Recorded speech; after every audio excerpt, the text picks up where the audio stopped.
Islam di masa kini. Baik. Baik, mari kita lihat.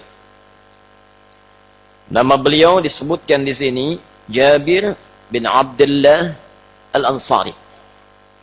Jabir bin Abdullah Al-Ansari. Barangkali kita lebih teruskan untuk melengkapi, ya. Jabir bin Abdullah bin Amr. Ya, bin Amr bin Haram, dalam riwayat lain disebut bin Hamran, ya. As-Salami Al-Ansari. As-Salami Al-Ansari. Ya. Jadi beliau itu nama aslinya Jabir, punya bapak namanya Abdullah, punya kakek namanya Amr, Amr punya kakek namanya Haram, riwayat lain menyebutkan Hamran, ya, tinggal di suku daerah Salam, ya, dan beliau dari kalangan Ansar. Kalau Ansar itu berarti tinggalnya di mana? Di Madinah. Nah, nanti kita akan bahas kenapa orang Madinah saat itu disebut dengan Ansar. Baik. Bapak Ibu sekalian, radhiyallahu anhuma. Semoga Allah berikan ridha kepada Jabir dan orang tuanya Abdullah. Kalau ada bahasa dua ini menunjukkan kedua-duanya muslim.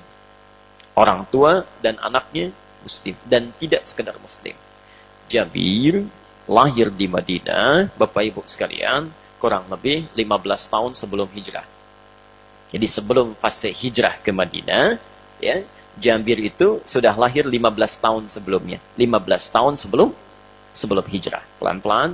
Jelas sampai sini? Baik. Saya persingkat saja. Ketika Nabi SAW kemudian hijrah ke Madinah, ya, bapaknya Jabir, Abdullah juga sudah masuk Islam, ya, dan berikrar kepada Nabi SAW untuk menjadi pembela beliau dan menebarkan Islam di daerah Madinah sana. Ya. Apa yang terjadi? Insya Allah.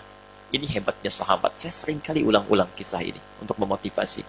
Anda bayangkan, Bapak Ibu sekalian, seorang sahabat hidup di zaman Nabi. Bahkan nanti umumnya mereka syahid, wafat sebagai syuhada. Dan nanti bapaknya Jabir pun itu wafat dalam perang Uhud. Abdullah ini, ya, wafat dalam perang Uhud dan syuhada, termasuk kalangan syuhada, syahid. Ya. Tapi dalam keadaan syahidnya, menjadi seorang sahabat, diridhai oleh Allah melalui lisan Nabi, ya, Masya Allah, kalau kita bayangkan amalnya sangat lebih dari cukup masuk surga lah. Ya. Masih memikirkan keturunannya, masih memikirkan keluarganya, masih memikirkan anaknya. Jadi tipikal sahabat itu punya dua keistimewaan. Ya. Ini yang barangkali diantara sunnah dan perjalanan para salafus soleh yang penting kita terapkan dalam kehidupan kita. Yang pertama, ini yang paling penting, umumnya para sahabat itu akan berlomba untuk mengumpulkan amalan yang bersumber dari Nabi. Hati-hati ya, ini yang paling penting kita dapatkan. Dan coba praktekkan dalam kehidupan. Ya. Mereka akan saling susul itu. Saling susul. Sifatnya tidak mau ada seorang sahabat ketinggalan informasi yang tidak didapatkan dari Nabi. Ya. Jangankan wahyu turun, hadis Nabi pun itu sementara mereka mesti dapat tuh. Nabi nyampaikan apa hari ini? Akan mereka kejar. Ya. Anda bayangkan, kalau tidak sempat misalnya bapaknya dapat, maka anaknya akan dikirim untuk belajar.